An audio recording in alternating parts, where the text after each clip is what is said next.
கிறிஸ்தவ வட்டாரத்துக்குள்ள அப்படிப்பட்ட கூட்டங்கள் எனக்கு எழும்பி இருக்கிறது. ஆடைகள் ஜீன்ஸ் போடலாம், டிஷர்ட் போடலாம், எப்படி வேணாலும் ஆடை அலங்காரங்கள் பண்ணலாம், அது தனக்கு இஷ்டம் அப்படிங்கிற மாதிரி சொல்றாங்க.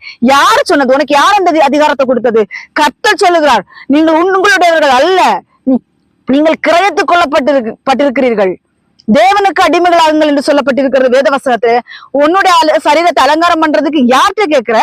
கர்த்தர்கிட்ட கேட்கணும். உன் இஷ்டத்துக்கு நீ செய்ய முடியாது, ஆணா இருந்தாலும் பெண்ணா இருந்தாலும். இப்ப எல்லாம் ரொம்ப கடிந்து கொண்டு மெசேஜ் வந்தா யாருக்கு பிடிக்க மாட்டேங்குது. ஆசீர்வாதத்தை தட்டுனாலும் பிடிக்குது. ஆசீர்வாதத்துக்கு பின்னாடி போங்க. ஒரு கூட்டம் ஆசீர்வாதத்துக்கு பின்னாடி இயேசு கிறிஸ்து இருக்கும்போது போச்சுது. எப்ப கடினமான உபதேசம் புறப்பட்டுச்சோ அப்ப வெளியே போயிட்டாங்க. இந்த நாட்கள் நான் இன்றைக்கும் சொல்லுகிறேன் எச்சரிப்பாக, ஆசீர்வாதத்துக்கு பின்னாக போய்கொண்டிருக்கிறவர்கள் ஒரு நாள் கர்த்தரை மறுதளித்து விடுவார்கள் என்று கர்த்தராகிய ஆண்டவர் சொல்லுகிறார். அங்கே அநேகர் இயேசுவை தேடி பின்பற்றி போனார்கள் அற்புத அடையாளங்களுக்காக.